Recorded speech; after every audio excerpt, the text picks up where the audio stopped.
What would surprise you about the Beaujolais region? Let me just take that. Hang on.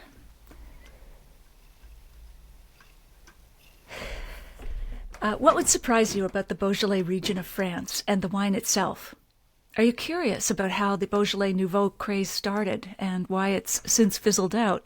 And how can you find top quality, age-worthy Beaujolais that can compete on quality with their Burgundian neighbors to the north, but at a fraction of the cost? Well, tonight you're going to get those stories and tips in our chat with our guest, whom I'll introduce momentarily. If you're watching this video on the replay, please type in the comments section, replay. Let me know what city you're logging in from, what's in your glass. And of course, if you're here with me live on this video, I want to hear from you as well. I'm Natalie McLean, and I teach popular online wine and food pairing classes, and you've just joined the most passionate group of wine lovers who gather every Wednesday at 7 p.m. to talk to the most interesting people in the world of wine. Now, I'm live streaming this video for the first time, but it is based on a recording from my podcast, Unreserved Wine Talk. I will be here live in the comments, so get in there and let me know what stories and tips are you enjoying, what questions do you still have, and I'll be responding to you in real time. Now, before I introduce my guest, let me say that one of you is going to win a copy of the terrific new book to which she was a contributor. It's called On Burgundy, From Maddening to Marvelous in 59 Tales. All you have to do is email me at natalie@nataliemclean.com and let me know that you'd like to win a copy. I'll choose one person randomly from those who contact me. All right, back to our guest. Natasha Hughes is one of only 3 people to win 4 awards when graduating from the prestigious Master of Wine program, including the Outstanding Achievement Award. She started her wine career as the deputy editor for Decanter magazine's website, then subsequently became a freelance food and wine writer. She is currently a columnist for Vinosity and has written for Club Enologique, Square Meal, Imbibe, Australian Gourmet Traveller Wine, and JancysRobinson.com, among others. In addition to contributing to On Burgundy, Natasha is working on a solo book on Beaujolais. Both are for the Wine Library series Académie de Vin. She is also deeply involved in educating the next generation of MWs and is a member of the Institute of Masters of Wine Council. Natasha has judged wine competitions around the world and consults for restaurants, private clients, wine producers, and generic bodies. She joins us now from her home in London. Welcome, Natasha. It's great to have you here with us. Hi, Natalie. It's good to be here too. And gosh, you make me sound like quite a scary person, actually. No, just a well-educated one, and one who's most expert on our topic today. We're going to focus on Beaujolais, but I know that you know a lot about other regions, other wine topics. But I want to dive into Beaujolais because that seems to be where you've taken a special interest. So let's start with, what is the most surprising insight you gained or discovered while writing either your piece for On Burgundy or while you're researching your current solo book on Beaujolais? So I think, one of the things, and really I shouldn't have been surprised. I've been writing about wine for over 20 years and I really shouldn't have been surprised by this. But I kind of was. You do your official wine education and you learn certain truths about Beaujolais, about the terroir of the region and how the wines are made. And then you go to the region and the more questions you ask, the more complex the answers become. So, what's really surprising about Beaujolais is just how diverse and how complex a region it is. And we have this perception of Beaujolais, which, is largely made from the Gamay grape as a wine, as a simple, carefree wine. How does it, we're going to dive into the cruise and so on, but how does it, what is one example of the complexity of this region or the wine that would surprise people? So one of the things that you learn when you do formal wine education is that Beaujolais, there are effectively 10 kinds of Beaujolais. There's basic Beaujolais, there's Beaujolais Village, and there are 10 crus. and you get told that the 10 crews are all based on granite soils. Well, it turns out that the Beaujolais region sponsored one of the most exhaustive geological surveys of the region that I've ever seen from anywhere in the world. They dug pits across the entire region to find out what the soils were like. And this truth that the crews are based on granite soils, well, it turns out not to be quite as straightforward a picture as the kind of the lessons might tell you that exists. So, there is far more complexity when you dig down, quite literally in this particular instance, than when you sort of skim the surface of the region. And I And are think, you, go ahead. Yep. I think it's a region that, our perceptions of Beaujolais as a region are largely dictated by a rather out-of-date model that's predicated on Beaujolais Nouveau. And Beaujolais Nouveau was a great vehicle for the region. It told people around the world, where Beaujolais was and what the Gamay grape was. But unfortunately, people's ideas have kind of got stuck at Beaujolais Nouveau, and there's just so much more to the region than that. That's great. And so different soil types and different styles and so on. And is there anything someone has said about Beaujolais that has been surprising to you? I think so.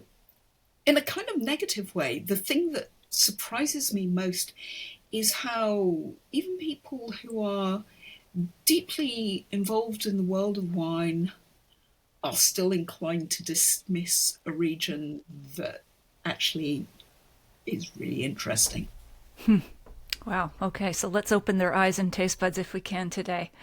Um, Now, as you mentioned, when many people think of Beaujolais, they think of Nouveau, which is that sort of fresh grapey wine released immediately after the harvest or very soon after, every third Thursday in November. We'll come back to that later.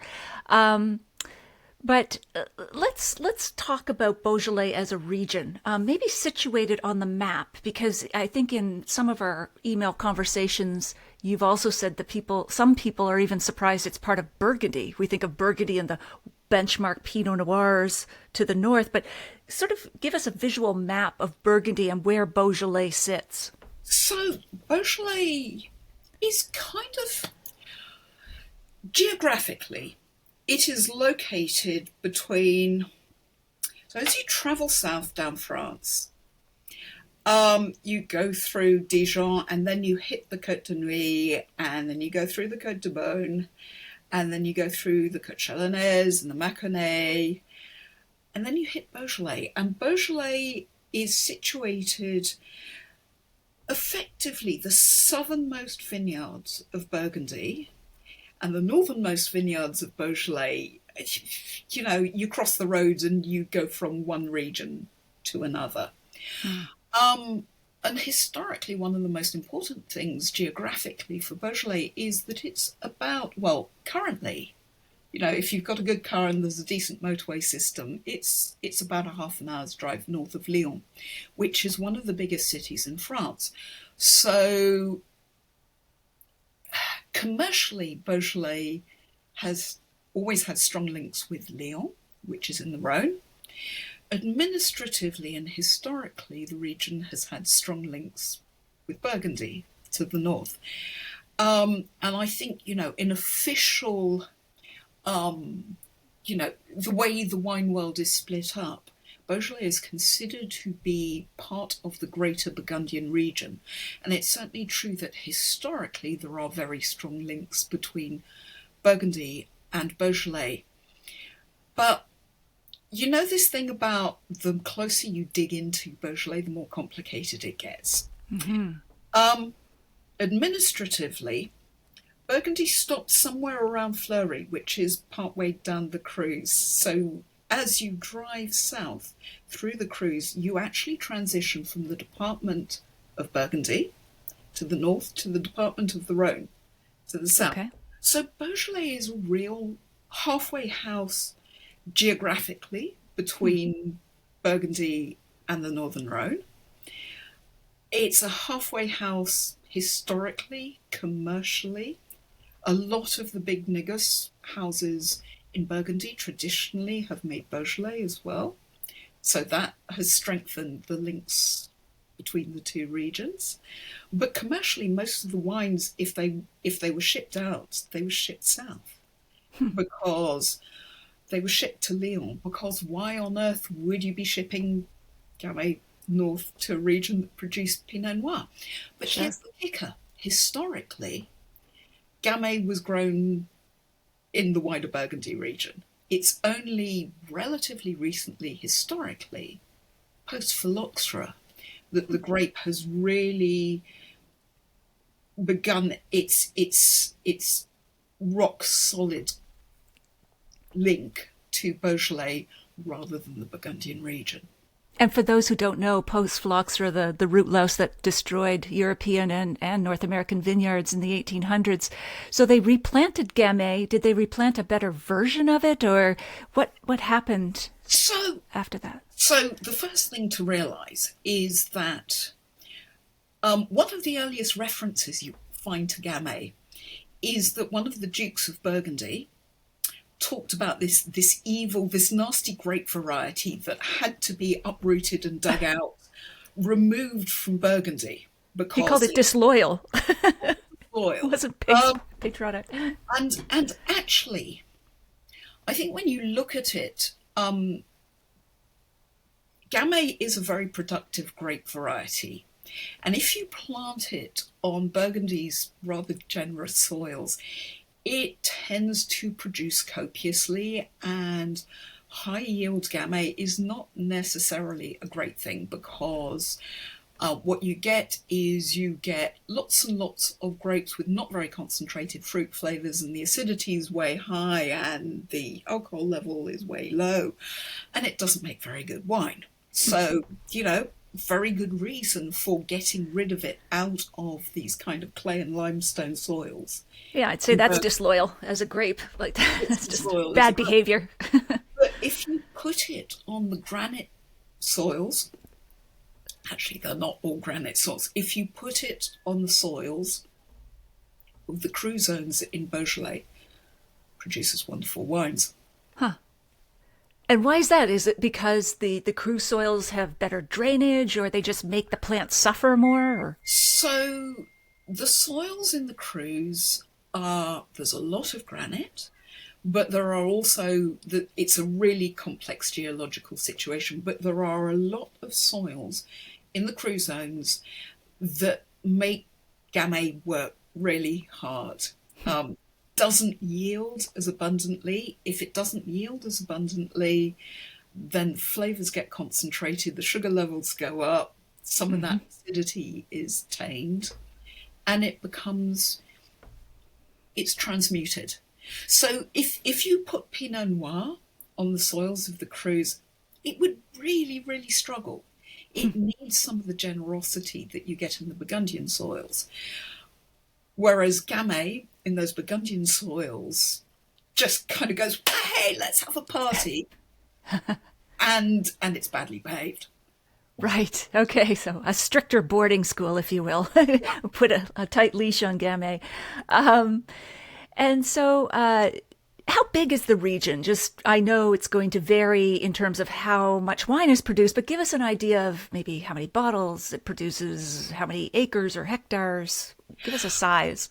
Oof, right. Okay, this is difficult. So it's worth considering that I've just come back from a research trip to Beaujolais, and I was based in just outside Villiers-Morgon, which is the biggest village in Morgon, and Morgon is a cru that's about 3/4 of the way south down the run of crus.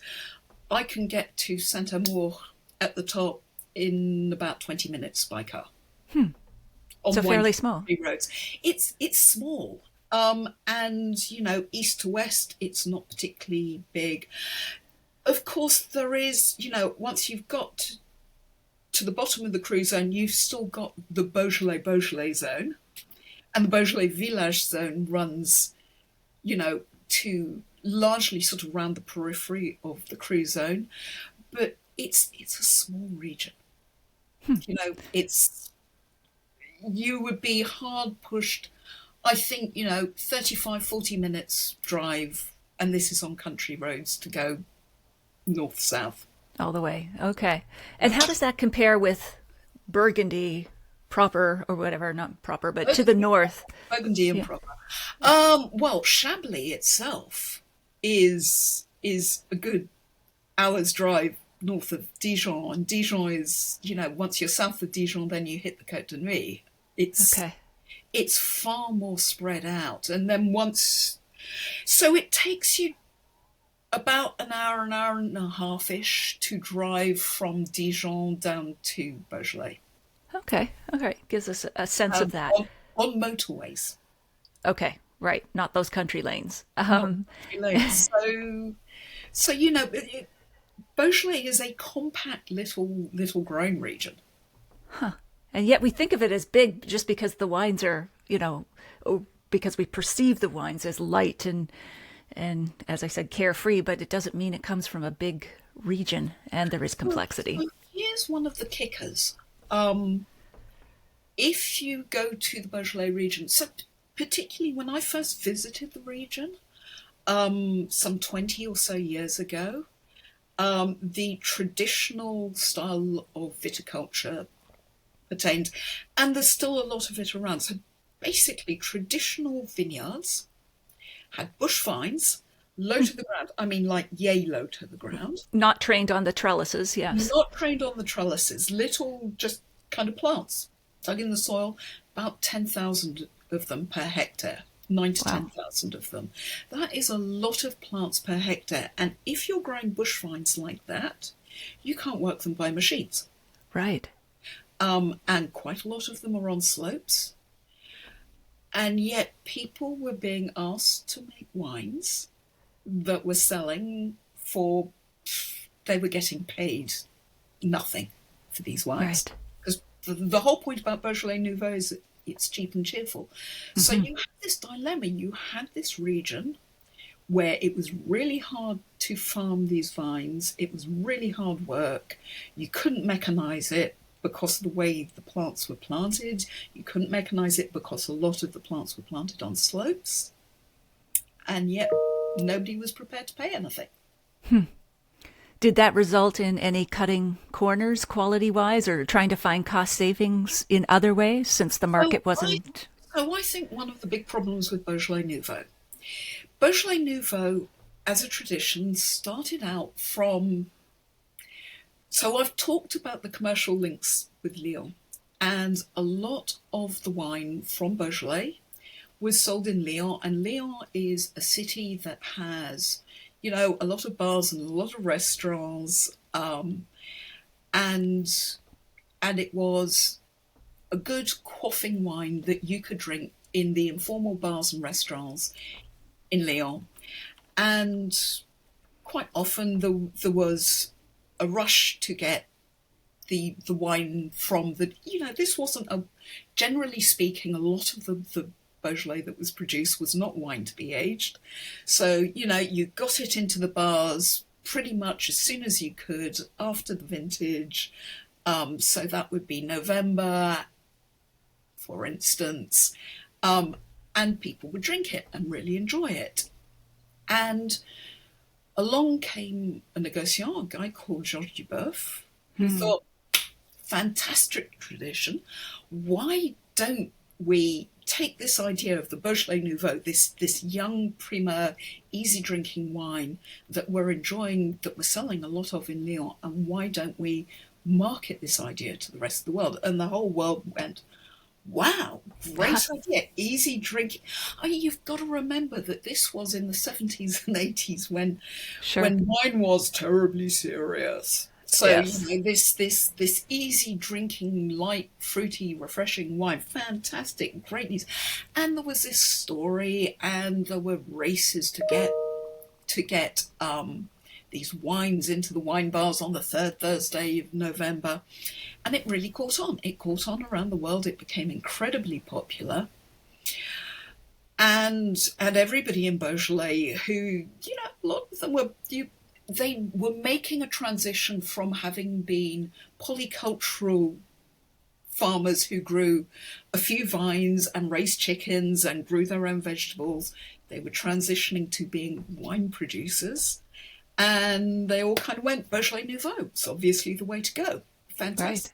Cash flow, quick cash flow, great marketing angle. Yeah. Absolutely.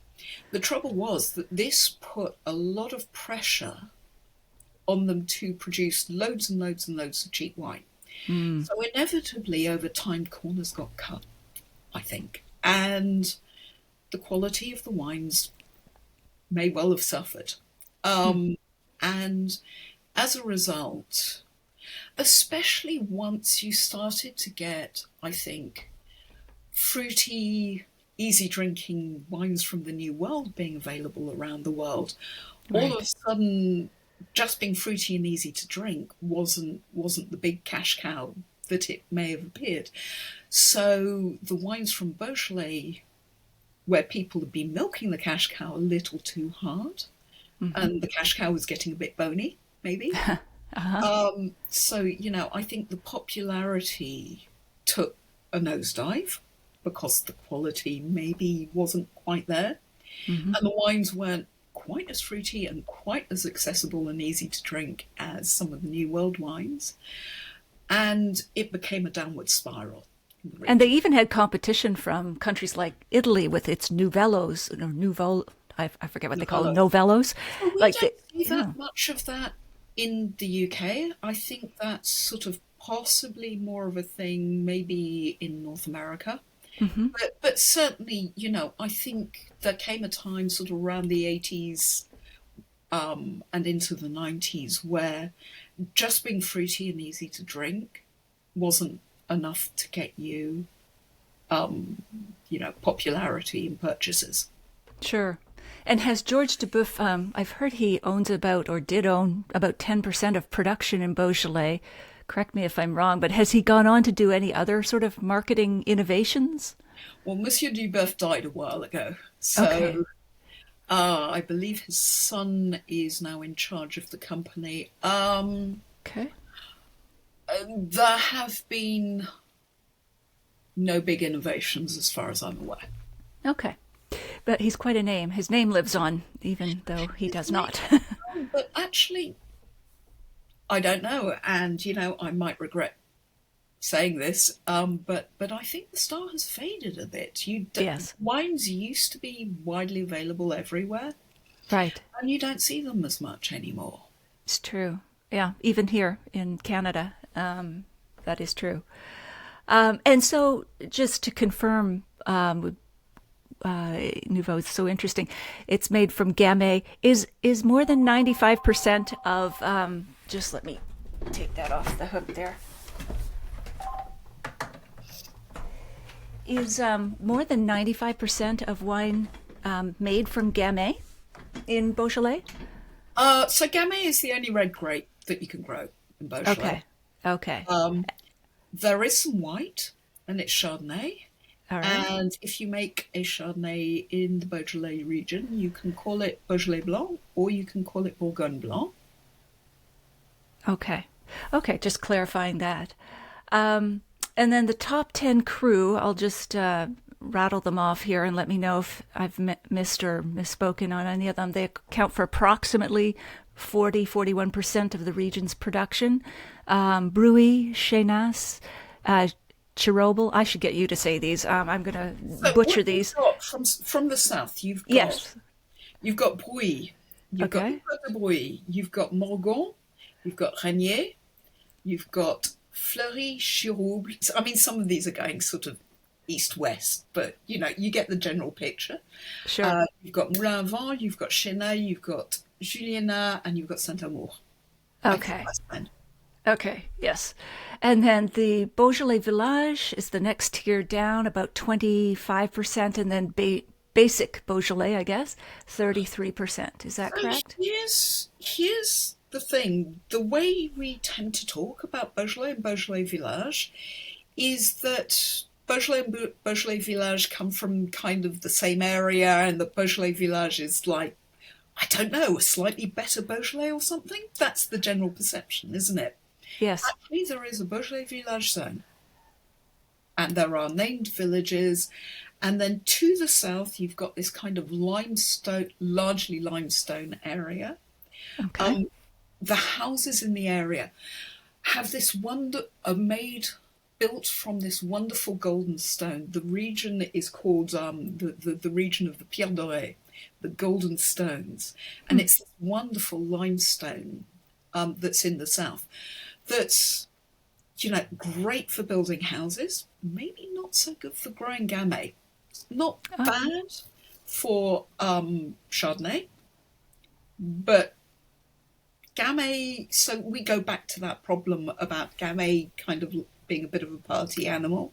So when you get to this southern region and the limestone soils, which are much more generous and hold far greater reserves of water generally than the soils in the Crus, gamay kind of goes woohoo, and doesn't necessarily Drinks it all up. produce wines of the same quality as it does. It needs those boundaries. It's kind of like a naughty child. It needs the boundaries. If you don't set the boundaries, it doesn't behave. Right. Okay. So the top Crus are from the northern part of the region, which, if I understand correctly, has the volcanic soils. I'm cribbing off the piece you wrote for On Burgundy, similar to those of the Côte-Rôtie in the Rhone Valley, which lies to the south.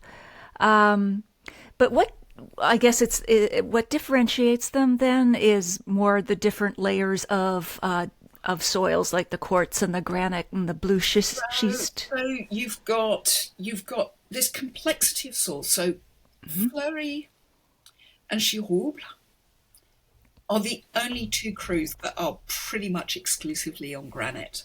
Okay. If you go down to the Côte de Brouilly and Brouilly, so the Côte de Brouilly actually is a mountain. It's an old volcanic mountain, Mont Brouilly.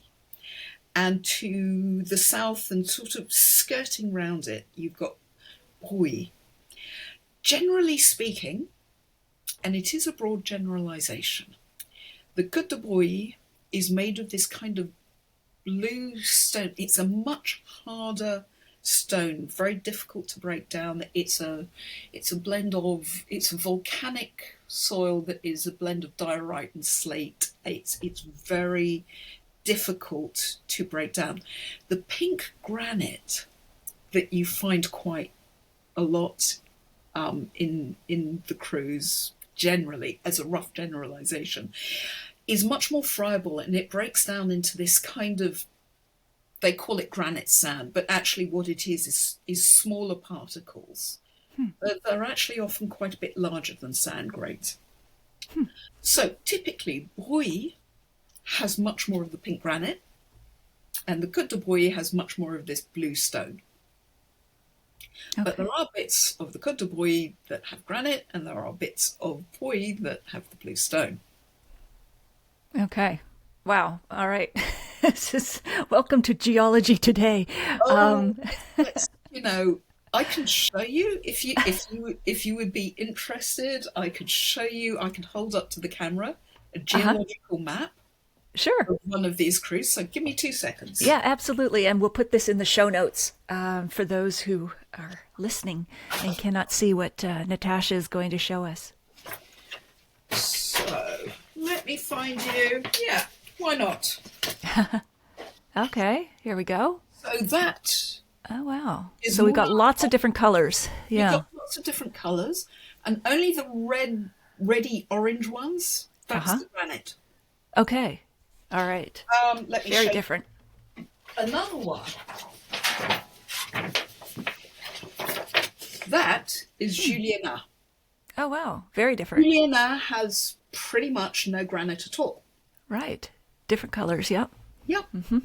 So all of these different colors, these are from this geological survey that they did. I mean, it was just They dug pits across the entire region, and they've got the most amazing detailed geological maps of exactly what the soil types are and how deep the soils are before you get to, how deep the topsoils are before you get to the bedrock, and it's a fantastic resource, and it begins to explain the complexity and the typicity that you get in the different subzones.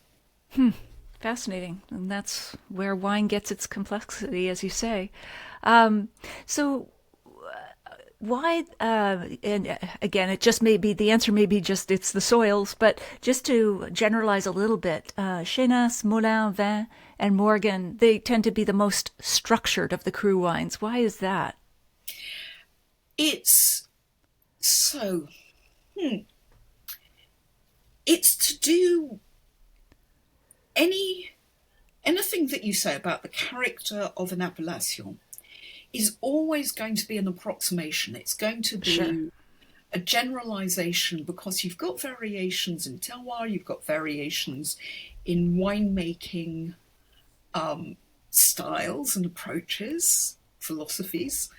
So there's always going to be variations. But for instance, Fleury and Giroux have a lot of granite.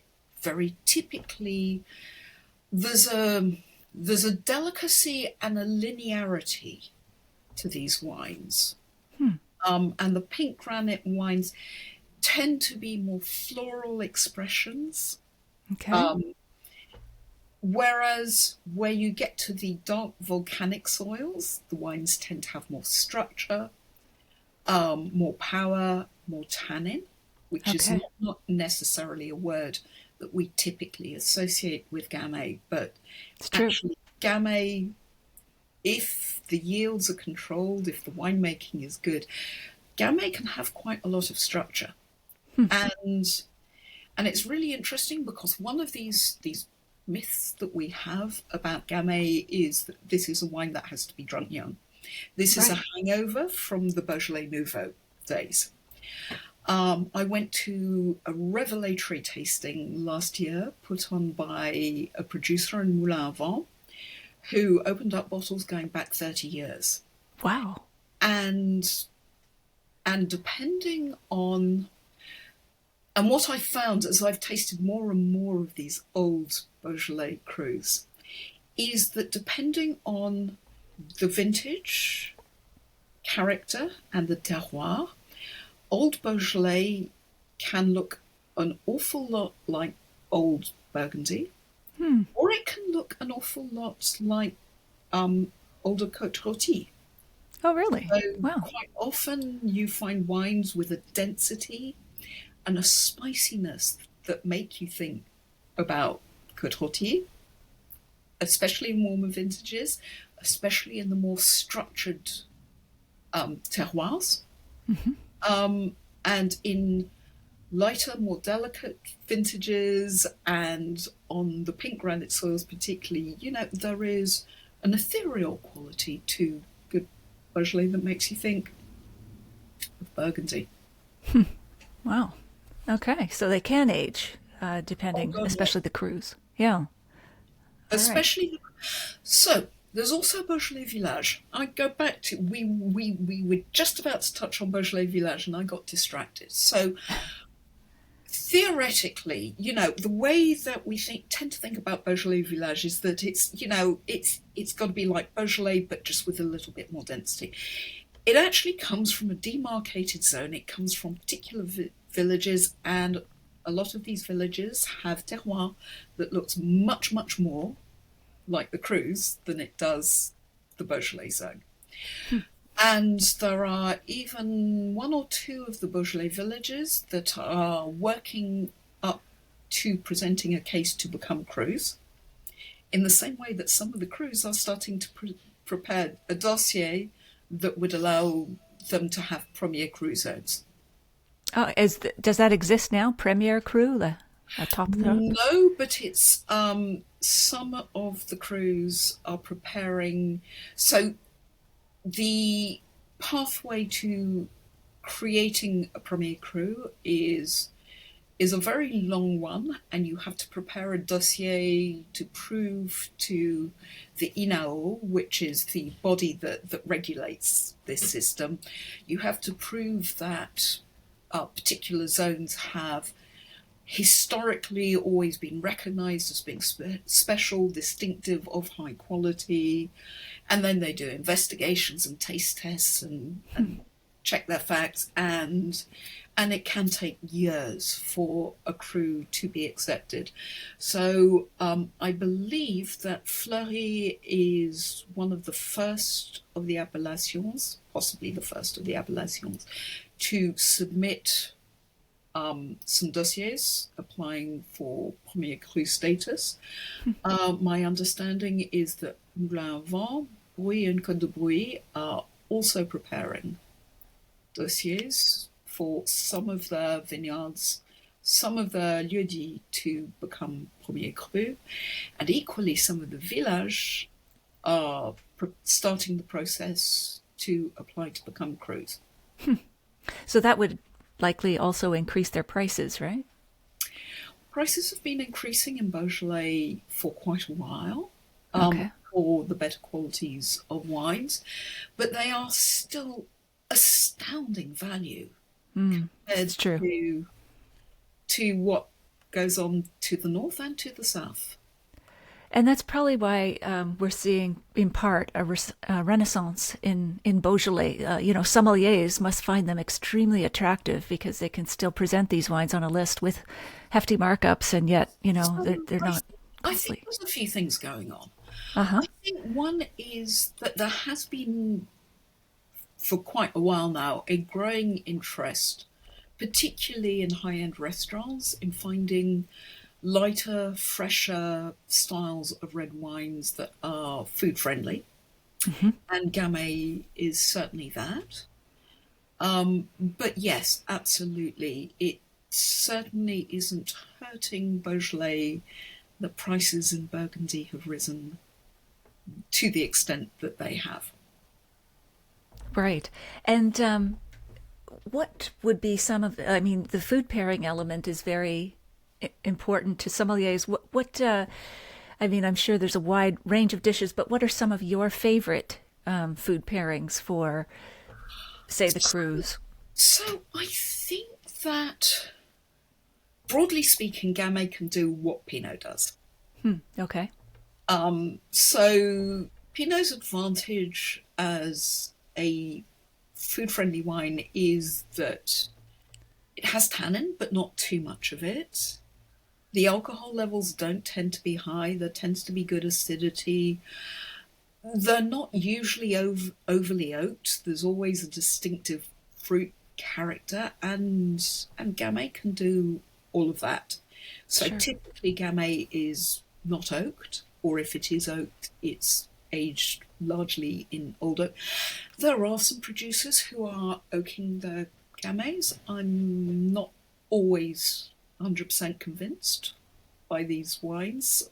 But I think oak as a support is fine with Gamay, but I don't think it's a really oaky Gamay is a weird thing. Sure. You get now that you get warmer vintages, alcohol levels have risen.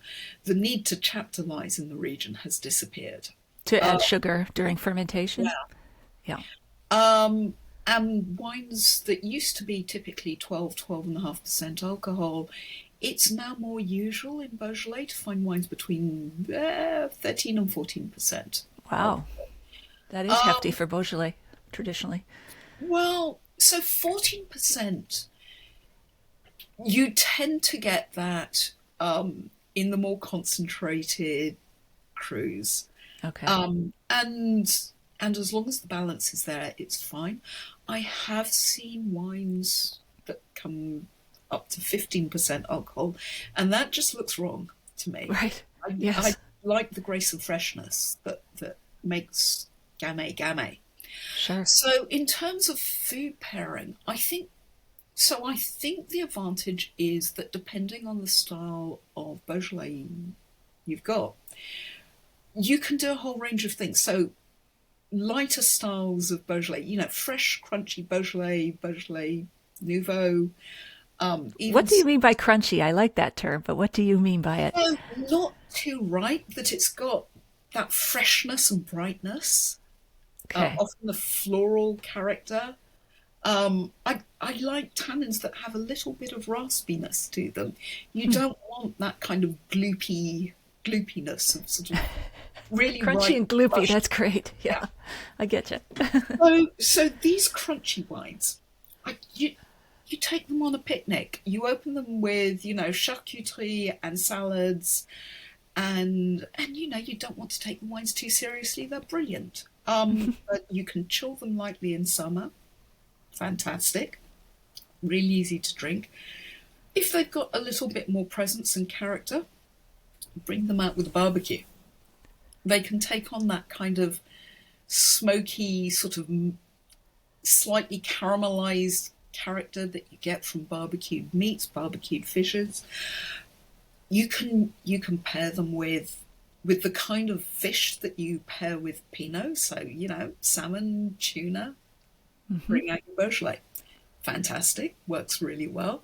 And the heavier, richer styles of Beaujolais from some of the crus will work really well with, a big winter stew Right. Wow, or, that is or canning. versatile. It's Yeah, They are really versatile wines. absolutely. I've heard it. I don't know if it, how, I'll, not sure of this quote, but it's the only white wine that's red or the only red wine that's white. It's a good transition wine if you're trying to get into red wines as well, because as you said, it doesn't have heavy oak and alcohol and all the rest of it. Do you agree with that? Yeah, I also think there's actually one more sort of food pairing idea I'd Okay. like to throw your way.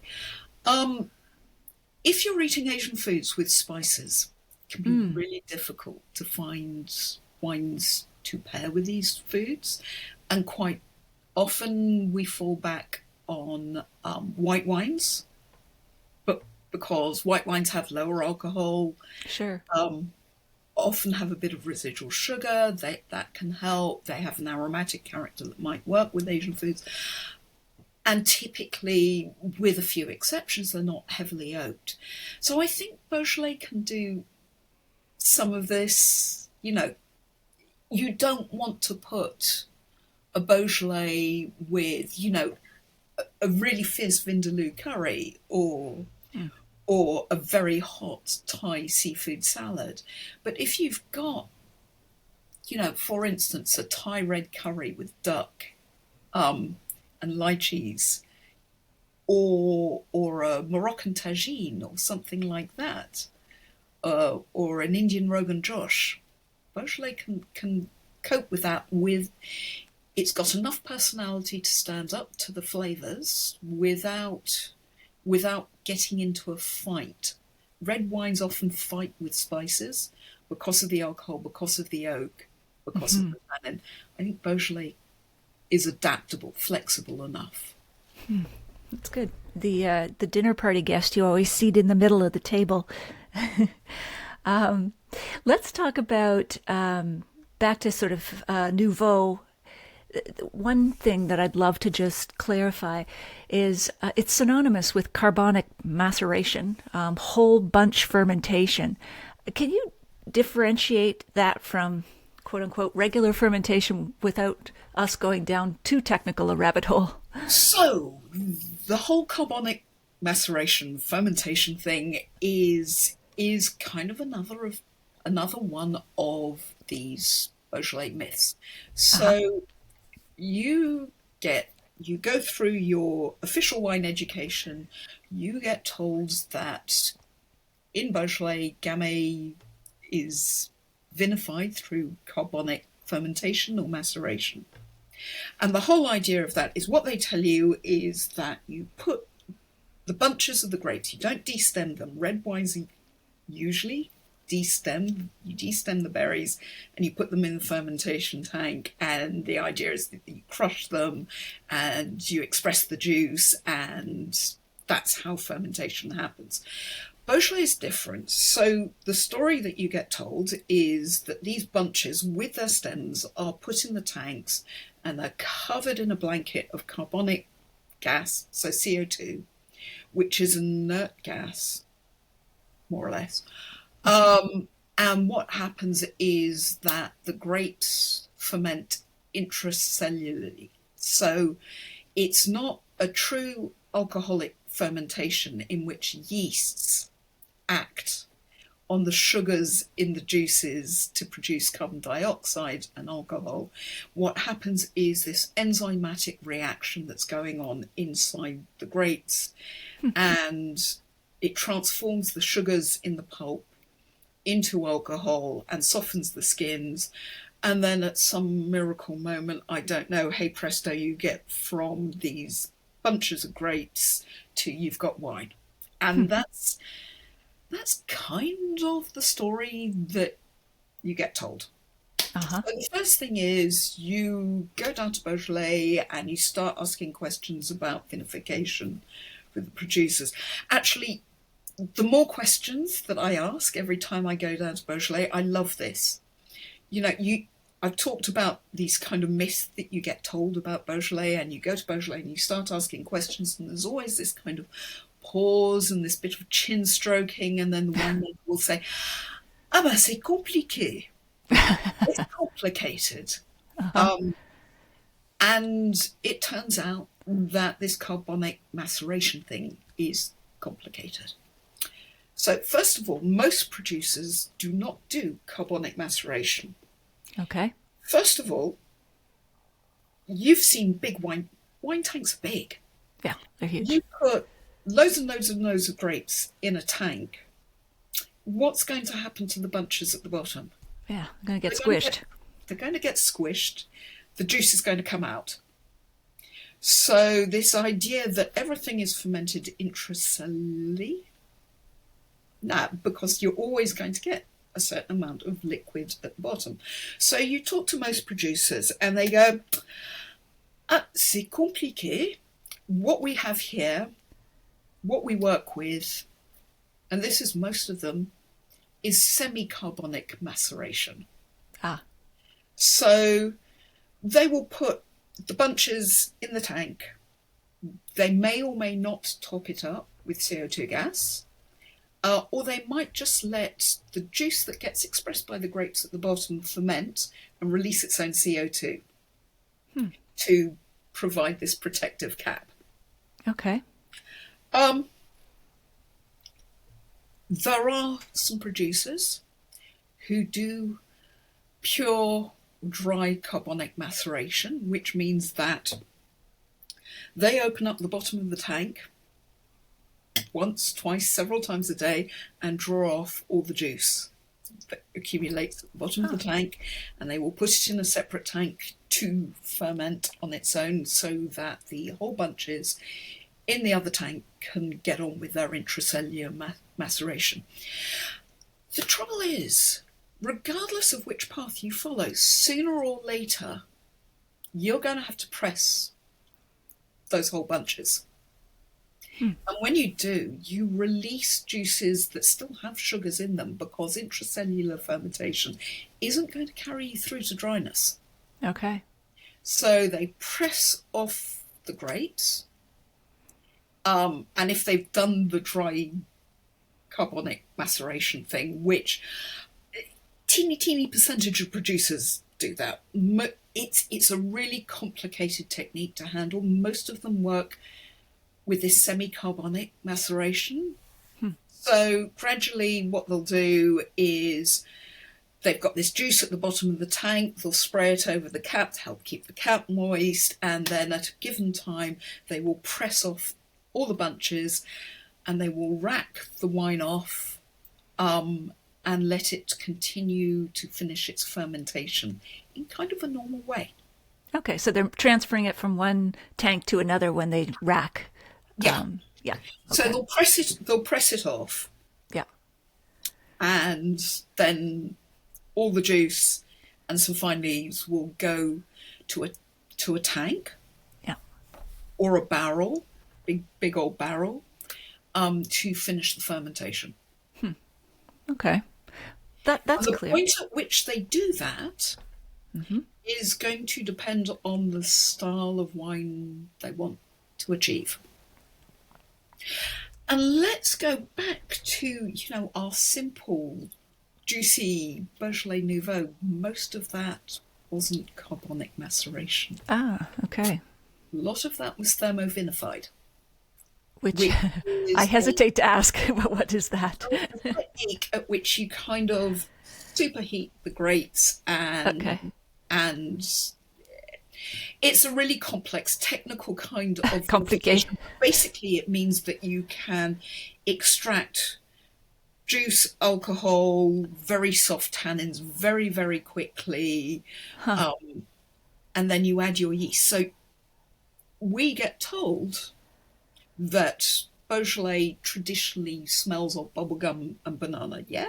Yeah, If you exactly. like this, turns out that is not what carbonic maceration smells like. That's Ah, what a cultured yeast that was very frequently used in Beaujolais smells like. it's producing those aromas. It's producing those aromas.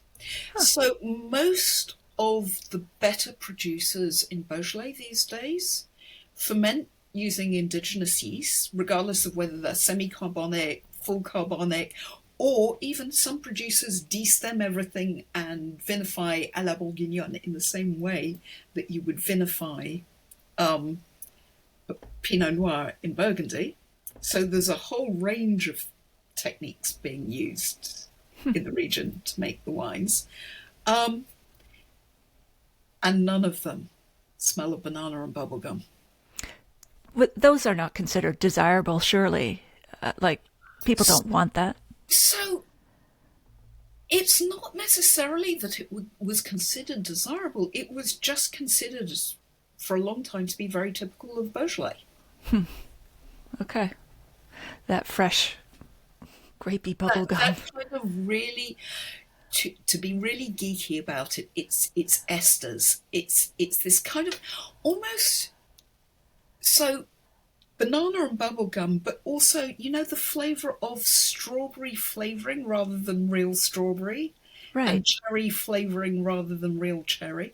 Sure. Those are the kinds of things that you typically found in the cheaper mass produced Beaujolais. That we're using that special or that particular yeast. Yes, there was a lot of very clumsy vinification going on in the region. Right.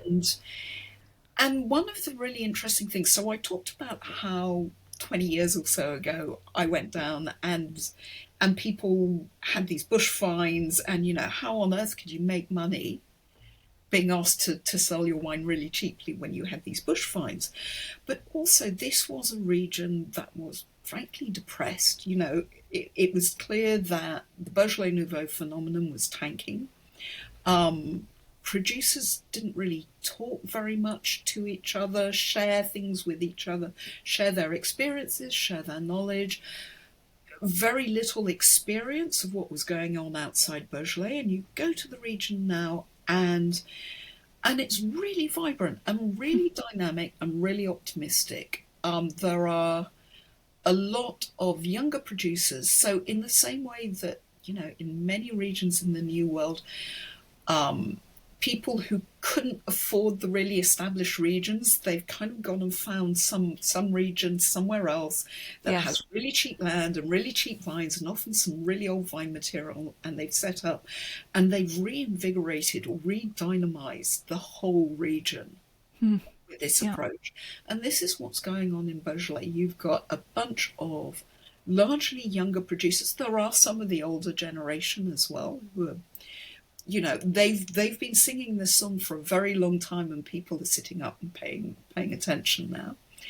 But there's a lot of younger producers who have come in. They've worked elsewhere in the world. They drink wines from elsewhere. They share their experiences. They share their knowledge. And there is a renewed optimism in the region that, you can produce really high quality wines, and that there is a market out there for these wines, which is Absolutely. Especially with the move toward low and no alcohol, you'd think more and more consumers would be seeking out wines that tend to be lower in alcohol, yet give lots of flavor. So I can see that as a reason. The young people coming in, the sommeliers liking it on their restaurant list, the food versatility. You've also mentioned in your piece for the anthology on Burgundy that Beaujolais is leading the way in natural winemaking. There's a lot of amphorae, those old clay vessels being used for fermentation. So not a lot, but what No? that Okay. brings is that people feel free to experiment. Uh-huh. There's because there was no value place on Beaujolais, you could kind of experiment because, it didn't really matter. Um, so there is a little bit of amphora, there's a little bit of concrete egg, there's a lot of old oak down there, there's a lot of cement tanks, very little stainless steel tanks. But there's a flexibility of approach. There's a lot of, as I said, I talked about the use of indigenous yeasts rather than cultured yeast. So instead of adding a yeast that you know will express a certain kind of flavor, you let the yeast that come in on the skins of the grapes and that are present in the winery do. Once you've done your intracellular fermentation bit and you've pressed off your grapes, you let the indigenous yeasts get to work. And this, because that means that there is a suite of yeasts that basically manage the fermentation at different temperatures and different stages of the fermentation, different alcohol levels, you get more complexity in the wines. Oh, well, so different yeasts in the same fermentation are taking over at different points? Yeah, so when we talk about indigenous fermentation, that's what we're talking about. This is why it's become such a big thing. Okay. Why people talk about using indigenous yeast. It's because you get different, there's a whole population of yeast. I mean, everywhere. There's yeast in the air that you're breathing right now. There was a sourdough craze during lockdown around the world. Loads and loads of people making sourdough. How do you get that sourdough starter? You mix flour and water and you leave it sitting in your kitchen. And what you're waiting for is the indigenous yeasts in your kitchen to come and eat the sugars in the flour and ferment the starter. So in a winery where you've had, especially wineries where you've had years and years and years of fermentation, you've got a whole population of yeast living all around the winery. And you've got more yeast that come in on the skins of the grapes. And at the start of the fermentation, you'll get certain yeasts doing their best work. And as you rise up in alcohol and the sugar level drops and the temperature goes up, different yeasts come in and take their place. The danger with wild ferment is that you get undesirable yeast taking over the fermentation. And they can produce really nasty aromas. So Brettanomyces, for instance, is a yeast species and it can barnyard fermentation and make wine taste pretty revolting. Yeah. Is there any way to control for that, or a wild ferment has to be wild and you just have to take what you get? You have. So there are different ways of. You can't control it because you can't control it absolutely. What you can do is be scrupulously hygienic in the winery. So the cleaner the winery, the less likely you are to get nasty sort of microbial infections. You can control temperature. You can monitor your fermentations. And actually, when you speak to a lot of the producers in Beaujolais, the ones that use the indigenous yeast talk about tasting from each tank or each barrel a couple of times a day, and following a lot of chemical analyses, and some of them even do microscopic surveys on a daily basis to make sure that their ferments aren't being taken over by the bad guys. Wow. That's a lot of work. Wow, so that's really cool. I didn't know that. I can't believe how the time has flown, Natasha. I'd love to move to the so-called lightning round of quick answers. Is there anything that you believe about wine with which some people would strongly disagree, other than what we've, of course, discussed about Beaujolais? But it could be anything. So, I believe, and I don't know that this is this controversial, but I believe that the best way of sharing your love and knowledge of wine is not to ram technical knowledge down people's throats, but to tell stories Yes. and to make it fun. Yeah. Agreed, 100%. Do you have a favorite childhood food? And what would you pair with it as an adult today? Oh God, I was such a greedy kid, and I am such a greedy adult. Um, my So I used to run a catering company part time when I was at university. I've cooked professionally.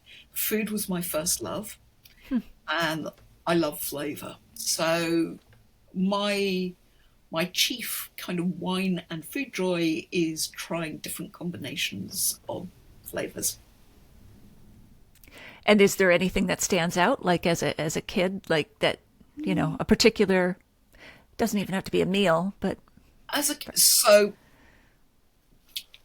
one of my earliest memories is of sitting in a restaurant in the Loire with my father between me and my sister, and he was trying to convince us to taste snails by telling oh, us that basically it was garlic and parsley and butter.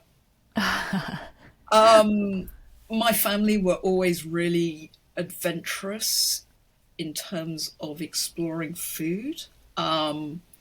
My dad loved France and sent me and my sister to a French school, and we would go to France every year. So, I grew up eating great French food.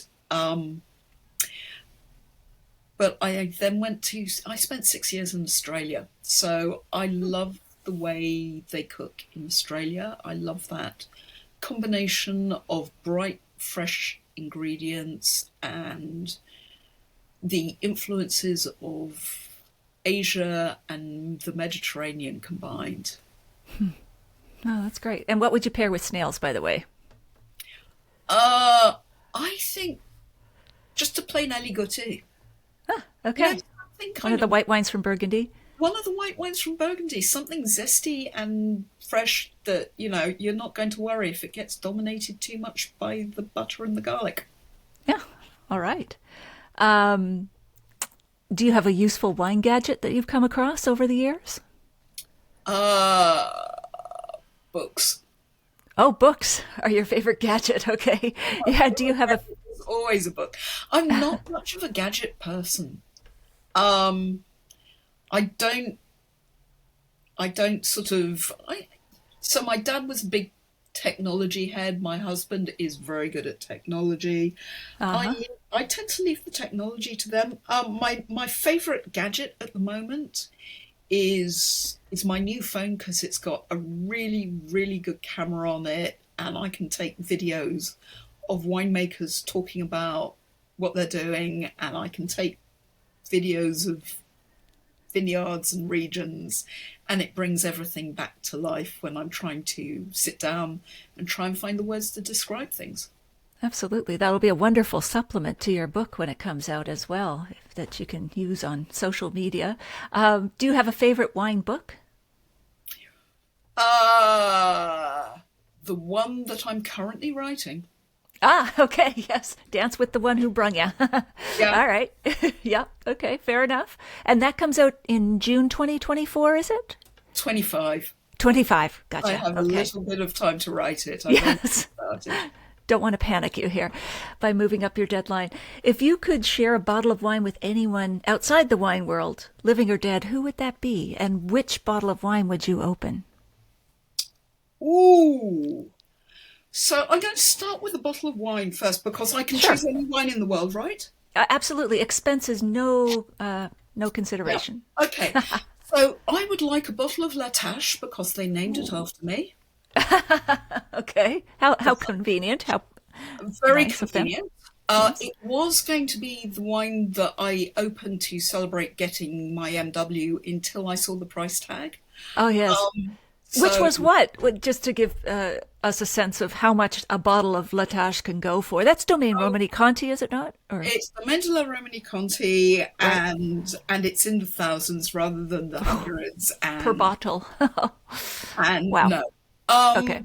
So the bottle that I actually opened to celebrate getting the MW was a bottle of Philippona's Clos d'Aiguas, 1999, which is a champagne, and it is delicious. It's one of my favourite champagnes. Sounds great. So, And would yes. who would I share this with? Oh, there are so many people, but okay, I'm going to go for something really obscure. Okay. Um, Actually, no, maybe Well, you not. could have a number of people at the table if you want, if you're having a hard time deciding here. So, yes, I am going to go for. I think William Shakespeare's got to be there because Oh, I really want to find out.